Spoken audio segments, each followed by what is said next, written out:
Sa oras na ito ay dadako po tayo sa ating pong short exhortation. So, buksan po natin mga kapatid dito po sa aklat ng unang Pedro, 1 Peter chapter 5 verse 7. So ito po ay very familiar po sa atin, but I would like to share sa atin kung ano po ang nakapaloob na katotohanan dito po sa talatang ito. So, alam po na marami po sa atin ang memoryado na po ang talatang ito, pero iba po ang salita po ng Panginoon. So, maybe ang alam lang po natin is just the surface ng katotohanan po ng verse na ating pong pag-aaralan po ngayong gabi. So, 1 Peter chapter 5 verse 7, casting all your care or all your anxiety on Him because He cares for you. Tayo po ay manalangin. Aming Diyos, maraming salamat po sa gabing ito, sa sandali po na aming marinig ng inyong pong salita. Patubayan niyo po Diyos ang inyong pong tagapagsalita. Itago po ninyo sa likod ng inyong pong kabananan. Patuloy kang maitaas sa gabing ito sa pangalan ng inyong pong anak na si Jesus. Amen. So, ang title po ng ating exhortation ngayong pong gabi ay Trust over Turmoil. So, Trust over Turmoil. So, ito pong 1 Peter, para po sa kaalaman po ng lahat, ay ito po ay sulat po ni Apostol Pedro, and it is one of the what we call the general epistles. Because ang addressee po ng 1 Peter is not only isang church sa isang particular na bayan, let's say Philippians, or to the city of Philippi or Thessalonica, which is doon po naka-address yung pong book of 1 and 2 Thessalonians. But kung makikita po natin doon pa lamang sa chapter 1, so ito po ay in-address sabi po dito in verse 1, to those who reside as aliens, scattered throughout Pontus, Galatia, Cappadocia, Asia, and Bithynia, who are chosen according to the foreknowledge of God the Father, by the sanctifying work of the Spirit, to obey Jesus Christ and be sprinkled with His blood. So, very familiar din po tayo sa buhay po ni Apostle Peter. Remember na doon po sa pagkadakip o pagka-aresto po sa ating pong Panginoon ay kanya pong ipinatwa ng 3 beses. Remember, ang ating pong Panginoon, but ito po yung naging way para mas maging vibrant siya pagdating sa gospel.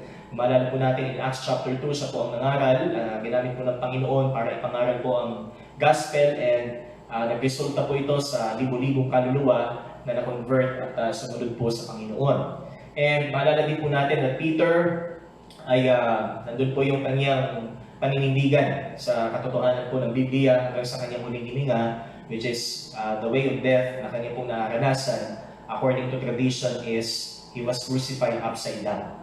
So dahil para sa kanya, hindi siya karapat-dapat na mamatay katulad po ng pagkamatay ng ating pong Panginoong Jesus. And even ang kanyang asawa actually ay ganun din kaparaanan. So siya po ay pinako din sa krus according to tradition. But iba po sa sitwasyon po ni Pedro, siya po ay crucified upside down. So, dito po sa chapter 5, makikita po natin, so ito pong context is talking about the, what we call the ways o kaparaanan upang maging matagumpay ang isang Kristiyano. Because ang mga mananampalataya, noong panahon pong ito ay nahaharap sa matinding persecution. So, nahaharap po sila sa matinding pressure ng empire. Because of Nero, we know that the emperor during that time is Emperor Nero, and this is Nero was a very brutal emperor, lalo na sa mga Kristiyano. So ginagamit niya ang mga Kristiyano upang magsilbing subject or recipient ng galit ng mga tao. So because ang pangarap po actually ni Nero po ay magkaroon siya ng pagkilala sa kanyang sarili. So makilala talaga siya sa kanyang sarili. So ang kanyang ambition po ay wasakin po ang buong Roma, kung kaya during that time ay nagkaroon po ng malaking sunog, and ang kanyang plano po is i-rebuild ito. So siya po yung mag-rebuild, but ang nangyari, ginawa niyang scapegoat ang mga Kristiyano. Sa halip na siya ang mapagtuunan ng galit ng mga mamamayan, so ito po ay ang mga Kristiyano. So, which is, alam naman natin na talagang normal po sa buhay ng isang Kristiyano na siya ay maakusahan falsely. So, in Matthew chapter 5, kung maalala po natin, blessed are those who have been persecuted. Blessed are those who have been reviled for my name because of me, for the sake of righteousness, those who have been persecuted, blessed are those. And nasabi doon ay, who speak to you falsely. Diba? Makikita natin yung sitwasyon talaga ng isang Kristiyano is that mas ma-identify siya, mas makikilala siya bilang Kristiyano kapag mayroong pag-uusig, kapag mayroong persecution. Let's say, sa ating panahon, sa loob ng ating tahanan, dito malalaman kung talagang tayo po ay totoong Kristiyano kung paano po natin ipagtanggol si Kristo sa harapan ng ating mga magulang. Kung paano po natin ipagtanggol si Kristo sa harapan ng ating pamilya, sa ating asawa, sa ating kapatid, sa ating mga mahal sa buhay. Paano ba natin ipinagtatanggol si Kristo? O ang masaklap ay nakukompromiso ang ating pong pagkilala sa Panginoon Jesus. So, those who have been persecuted, sabi po ng Panginoon in Matthew chapter 5, blessed. Blessed are those who have been persecuted. That's why, dito naman sa 1 Peter, kung titignan po natin, una, kung in verse 5, sabi dito, you younger men likewise be subject to your elders. So, binanggit po dito ng Panginoon or ni Apostle Peter, dalawa po na uri po ng tao. So, those who are overseeing the church, so makikita po natin in chapter 5 yan. So, ang order po ni Pedro dito is that sila po ay maging tapat sa pangunguna, sa kawan. Sabi dito, I exhort the elders in verse 1 among you, as your fellow elder and witness of the sufferings of Christ, and a partaker also of the glory that is to be revealed, shepherd the flock of God among you, exercising oversight not under compulsion, but voluntarily according to the will of God. So ito po yung first address ni Peter in chapter 5. And then, dito naman sa chapter 5 pa rin, verse 5, you younger men. So doon sa mga mas nakababata sa pananampalataya, doon sa mga members, sabi dito, be subject to your elders, and all of you clothe yourselves with humility toward one another, for God is opposed to the proud but gives grace to the humble. So the biblical principle here is that every Christian must be exemplary when it comes to subjection or submission sa ating mga tagapanguna, sa ating mga leaders, sa ating, let's say, kung tayo po ay isang empleyado, so nandun din yung ating submission sa ating boss. On a biblical sense, or in a biblical sense, hindi doon sa tinatawag nating social or anything, so yung ibang basihan, but only in a spiritual basis or in a biblical basis, sinusunod po natin ang ating mga, let's say, kung tayo po isang empleyado, yung ating mga employer. So, makikita mo natin, clothe yourselves with humility, and then in verse 6, therefore humble yourselves under the mighty hand of God, that He may exalt you at the proper time. So, aside of submission, is yung tinatawag po natin humility, kababaan. Alam po natin, James chapter 4, binanggit din po dito in 1 Peter chapter 5, that God is opposed to the proud, but He gives grace to the humble. So, mas iniibig ng Panginoon ang mga mabababa ang loob. Kaya sabi po doon sa aklat ng Santiago, humble yourselves before the Lord, and He will exalt you. So that's the final call. Then it's the final invitation of James, those who were in the Jerusalem church, but they live otherwise.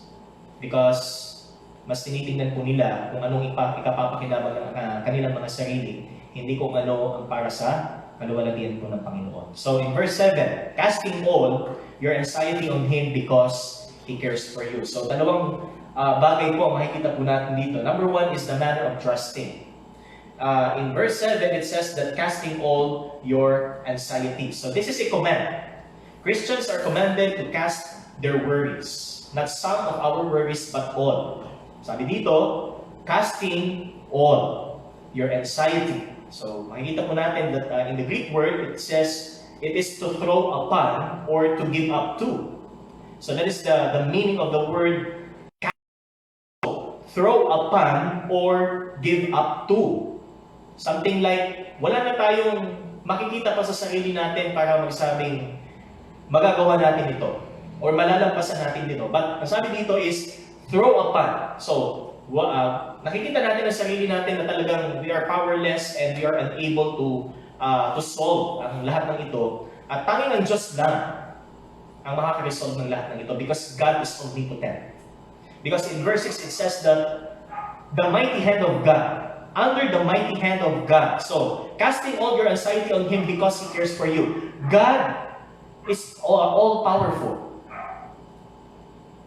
So ito po yung sinabi dyan. It is to throw something on something. Ginamit po ito sa aklat ng Lucas. Kung maalala po natin, ang Panginoong Jesus po ay kumuha ng isang donkey at meron pong nanganap na pag-throw upon ng blanket, yung paghahagis ng blanket doon sa asno para sakyan po, upuan po ng ating Panginoon. So that is the word in Greek. And what characterizes true Christians from so-called Christians or nominal Christians sabi dito is they're dealing with persecution. Para ma-identify ang isang tunay na ligtas mula sa mga nagsasabing sila ay Kristiyano is kung paano po nila harapin ang mga persecution, kung paano po nila harapin ang mga problema at ang bawat uri ng mga pagsubok. So it could be persecution, it could be tinatawag nating problems na personal na problema po natin o ano pa mang problema na meron po tayo. Dito po nasusukat, dito po nakikita yung pagiging Kristiyano po ng isang tao. So sabi po nga po doon sa Matthew chapter 5 ay for the sake of righteousness, blessed are those who have been persecuted. And in addition to it is that true Christians trust God no matter what. Sa mga tuwid, para ikaw ay maging isang tunay na Kristiyano, talagang makita kang ikaw ay tunay na Kristiyano sa harapan ng madla, is bukod sa ikaw ay tumatanggap ng mga pag-uusig at hinahanap mo ito ng naaayon sa iyong kaligtasan, is kung paano mo din pagtiwalaan ng Panginoon sa mga problema. So, how can we cast our anxieties to God? Paano ba natin may hahagis o may bibigay ang lahat? So, sabi dito is casting all your anxiety. So, first, praise. Pagpupuri. Kung mababasa po natin sa aklat ng mga awit, meron po siyang pattern actually. So, let's say Psalm 3, Psalm 4, and the rest of the book of Psalms, let's say, kapag meron pong problema yung psalter or yung salmista, laging ang una po is the presentation of the problem. So, ibinabahagi niya, isinasanguni niya sa Diyos, isinisiwalat niya sa Diyos yung problema. So, that is the first thing na makikita po natin, mapapansin po natin. And then, sabi doon, sa second part naman, makikita naman natin yung kanyang praise sa Diyos. Yung kanyang pagpupuri. Sabi doon, ito, ganito, problema. Subalit, ikaw ang Diyos na dakila. Ikaw ang aking kublihan. Ikaw ang aking comfort. Ikaw ang aking tagapagligtas. So yun po yung, may mapapansin talaga tayong pattern actually sa Psalms. Ano po? So the presentation of the problem and then the praise of the psalmist and prayer. Di ba? May panalangin, may pagpupuri at yung pagsisiwalat ng problema. So yun yung mapapansin po natin. Kaya praise. How can we cast our anxieties to God? Number one is praise. And coupled with praise is prayer. So hindi po pwedeng ang panalangin lang natin ay nakasentro doon lang sa problema. Kundi ang ating panalangin, it should be God glorifying. So we are God seekers. We are not seekers of God's answer o sagot ng Diyos sa ating mga panalangin, but we seek Him. Kaya doon sa Matthew 6, seek God. Seek Him first and His kingdom. And practice. So practicing righteousness. Isang bagay upang may baling natin at may hagis natin ang ating mga alalahanin sa Panginoon ay yung paghahangad natin patuloy na maging busila ang ating buhay o dalisay ang ating buhay sa Panginoon. So practicing righteousness. So it's a matter of looking doon sa bagay na yun, sa problema, and ang titingnan natin dito is the brighter side. Not only the negative side, but the brighter side, the positive side. So, it is practicing righteousness, ang kapakinabangan ng pagsubok sa atin. So, we know that God decreed ang lahat ng ito. So, batid ng Panginoon ang lahat. And pursue. So, pursuing the glory of God. It is by knowing the sufficiency of God's grace. 2 Corinthians chapter 12, verse 9. Sabi ni Paul, alam niya na ang sapat ang biyaya ng Panginoon sa kanya. So, my grace is sufficient for you, for my strength is made perfect in your weakness. So, yun yung testimony po ni Pablo. Does anxiety elevate your praises to God? So, ito bang mga alalahanin ito ay sa halip nagtataas ng ating pagpupuri sa Diyos? Does anxiety elevate your praises to God? Ito ba'y nagtutulak sa atin para itaas natin ang ating mga kamay sa panalangin at patuloy natin purihin ang Panginoon? And does anxiety elevate your worship through prayer? Nagiging instrumento ba ang ating mga problema o alalahanin para sa pagsamba? Nagtutulak ba ito sa atin para sambahin ang Diyos at manalangin ng marugdog sa Diyos? Does anxiety elevate your fear of God? Mas nagtutulak ba ito sa iyong pagkatakot sa Diyos? Dahil takot kang magkasala? And does anxiety elevate your knowledge of His purpose? So ito yung mga katanungan na atin pong pagbulig-bulayan sa ating mga sarili. Na apparent po kasi, lagi naman may problema eh. Lagi naman may anxiety, but sa bawat araw ba na meron tayong problema, sa bawat araw ba na meron tayong kabalisahan, nagiging daan ba ito para gawin natin kung anong nararapat sa Diyos? Gawin natin kung ano ang nais ng Diyos, ang gusto ng Diyos para sa atin. That is the manner of trusting.